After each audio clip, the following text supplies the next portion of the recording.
le CD devait mourir en 2005, puis en 2010 avec l'arrivée du streaming. Et pourtant, en 2026, qu'est-ce qu'on trouve encore à la pelle sur les sites chinois et même chez les audiophiles? Des lecteurs CD.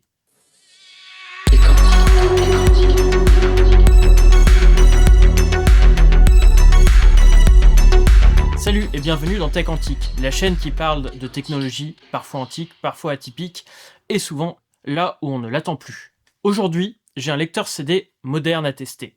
Et c'est l'occasion parfaite de faire trois choses. Un peu d'histoire, un peu de technique, et surtout de se poser la vraie question.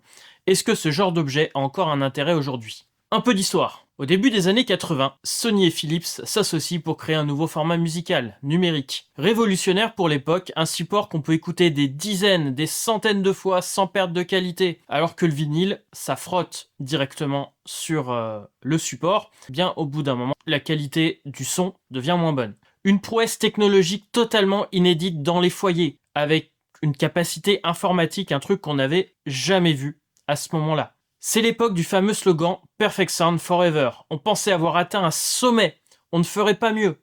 Mais pendant ce temps-là, une autre évolution se préparait. Au début des années 80, l'informatique familiale est encore marginale. J'en ai fait une petite série vidéo qui est en cours. Et à la fin des années 90 et au début des années 2000, elle est par contre partout. Et avec elle, le CD-ROM, cousin du CD audio, mais pensé pour les données. Les lecteurs CD quittent peu à peu la hi-fi pure.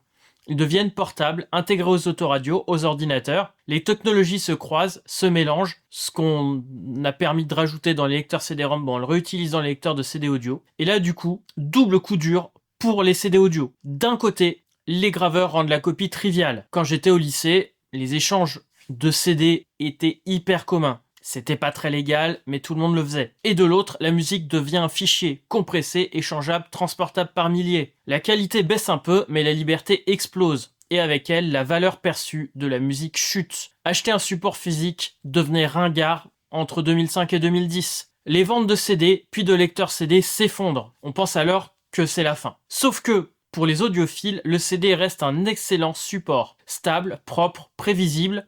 Il y a eu quelques petites améliorations comme le HD-CD et le DVD audio, mais on verra plus tard. Certaines marques continuent donc à produire des lecteurs, souvent basés sur des technologies dérivées du CD-ROM. Et depuis quelques années, les supports physiques reviennent doucement. Vinyle d'abord, cassette ensuite, et maintenant, le CD, qui a eu une augmentation des ventes en 2025. Mais paradoxalement, qui a encore un lecteur CD chez lui? Beaucoup de gens rachètent des CD en concert, en brocante, dans les salons, et se rendent compte qu'ils n'ont plus rien pour les lire. Ça, on me l'a sorti plusieurs fois ces derniers temps.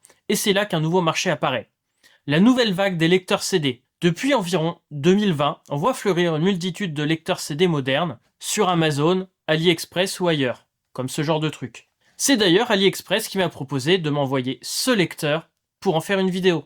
J'avais pas mal de choix, et avec le budget proposé, j'ai choisi ce modèle. Il existe en vert, noir, blanc et rose. Je le voulais en vert, sauf qu'au moment de la commande, il ne restait que le rose. Bon bah voilà.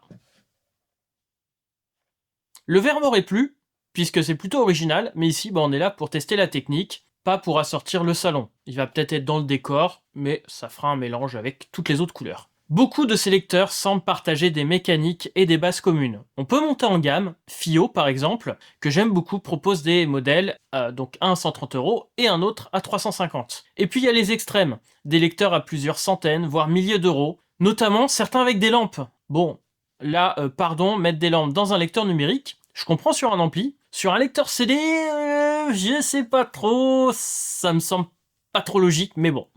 Présentation, de ce petit lecteur. Ici, on est sur un lecteur à environ 30 €. Tout plastique, coloré, comme je vous ai dit, rose ou vert, ou noir ou blanc, avec un couvercle qui s'ouvre de façon platine vinyle. Et là, j'avoue, j'adore. Voir le CD tourner, c'est complètement inutile, mais profondément satisfaisant. Le mécanisme, en revanche, ressemble beaucoup à celui d'un lecteur CD-ROM de PC portable. Le CD est maintenu par le centre, sans palais presseur au-dessus, comme on peut le trouver sur la plupart des lecteurs CD hi-fi. C'est moderne, efficace, mais bon, c'est pas très noble. À l'avant, 6 boutons physiques. Lecture, stop, avance, retour rapide, avance et retour, mode et répétition. Le bouton mode, ça permet aussi de lire des fichiers MP3 ou Wave depuis une clé USB. On a un petit écran LCD à l'ancienne. avec le numéro de piste ou le temps écoulé, pas les deux en même temps. C'est très rétro. C'est ironique quand on sait que on le voyait ça sur les premiers lecteurs CD bas de gamme à la fin des années 80, mais souvent ça affichait déjà plus d'informations et ça avait complètement disparu ce genre de truc dans les années 90. Tous les écrans avaient beaucoup plus d'informations qui s'affichaient. Sur le côté, eh bien, on a de l'USB-C pour la charge, donc c'est charge uniquement, parce que j'ai testé, je sais que certains font aussi lecteur de CD-ROM externe, ici c'est pas le cas. L'USB-A, donc une clé USB pour lire de la musique, sortie jack et un interrupteur on, off et hold pour bloquer donc les boutons si on l'utilise en lecteur CD portable. Pour un lecteur portable, il semble plutôt gros. Là j'en ai un qui est vintage et celui-là fait un peu bulky quoi. Pour un lecteur de salon par contre, eh bien il est minuscule. Et là on est clairement sur un objet hybride. Le premier test, sans brancher le son, puisqu'il y a une batterie aussi interne, donc je branche rien dessus. Et oui, il y a des haut-parleurs intégrés, et honnêtement, ils auraient pu s'abstenir. Le son est criard, étouffé, agressif. Ça me rappelle un souvenir douloureux des téléphones du début des années 2000, alors par pitié, n'utilisez jamais ce genre de haut-parleur intégré, ça fait mal aux oreilles, ça sert à rien. Franchement, ils auraient pu éviter. Je branche ensuite eh bien, la sortie jack sur ma table de mixage, et là, surprise, le son est propre. Pas de bruit de fond, pas de distorsion évidente. Je teste avec le casque fourni, puisque oui, il est fourni avec un câble USB et un casque, ainsi qu'un câble jack pour le brancher sur un ampli. Et pour un casque inclus avec un appareil à 30 €, je suis sincèrement surpris. C'est pas de la hi-fi, mais c'est largement au-dessus de ce qu'on a connu avec la plupart des Walkman et Discman de l'époque, voire même des MP3 modernes, où souvent le casque est catastrophique. Niveau stabilité, c'est très bon. Ça ne saute pas, même sur des CD un peu capricieux, où ma vieille Philips CD723 fait parfois pire. Là, on a un avantage clair au mécanisme de CD-ROM qui est plutôt fiable pour la lecture des CD, même qui sont un peu rincés. Je teste ensuite un CD MP3 gravé il y a 22 ans. Alors oui, je sais, ça va peut-être piquer un peu, vous voyez sur la vidéo, la couche réfléchissante commence à fatiguer, et pourtant ça passe. Pas de saut, pas de décrochage, donc plutôt impressionnant vu l'état de mon CD. Seul vrai point noir, la navigation. Sur un CD avec 200 ou 250 fichiers, bon courage. Il n'y a pas de bouton de directory comme on pouvait trouver sur la plupart des lecteurs de CD MP3, comme celui-là qui était le mien, celui que j'ai eu bien quand j'étais ado au début de ma vie d'adulte.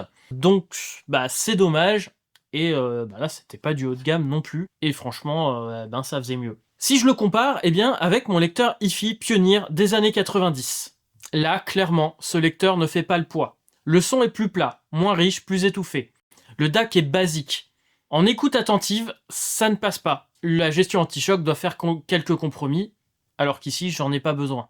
Dommage. En fond musical, sans prise de tête, là, il n'y a aucun souci. Alors soyons honnêtes, personne n'achète ce genre de lecteur à 30 € pour une écoute audiophile pure. On l'achète pour relire des CD oubliés, écouter des CD MP3 comme moi, puisque j'ai ma collection de quand j'étais ado, au début de ma vie d'adulte, ou au début de ma vie étudiante, j'en ai gravé plein pour ne pas avoir à transporter toute ma collection de CD qui commençait à être importante. Et donc le brancher sur petite enceinte portable ou un boombox, et dans ce rôle-là, eh bien, il fera parfaitement le travail. Un petit coup d'œil à l'intérieur, par curiosité, je l'ai ouvert. La carte est assez grande. On a deux puces principales. Une DRAM de 8 mégaoctets. C'était totalement impossible dans les lecteurs CD des années 80-90. Sur les premiers lecteurs CD, je crois que c'était la puce de 16 kilooctets qui coûtait le plus cher. Et c'était largement plus cher que le prix du lecteur CD complet là. Quand en 1983, on dépassait les 150 € pour ce genre de puce. Et surtout, un système on chip Sun Plus SPHE 8104G. Ce SoC gère tout. Gestion du laser, des moteurs, le décodage audio, il fait office de DAC, et il peut même gérer le décodage vidéo MPEG. Mais ici, pas de sortie vidéo, donc on a des fonctions qui sont inutilisées. En gros, c'est un cerveau de lecteur de CD-ROM. Moderne, polyvalent, efficace, mais absolument pas audiophile. Et c'est exactement ce que ce lecteur est. Un outil moderne pour lire des CD, qu'on pose dans le salon pour écouter de temps en temps un CD, pour le fun. Rien de plus, rien de moins. Et conclusion, pour ce pourquoi il est conçu, il fait le taf.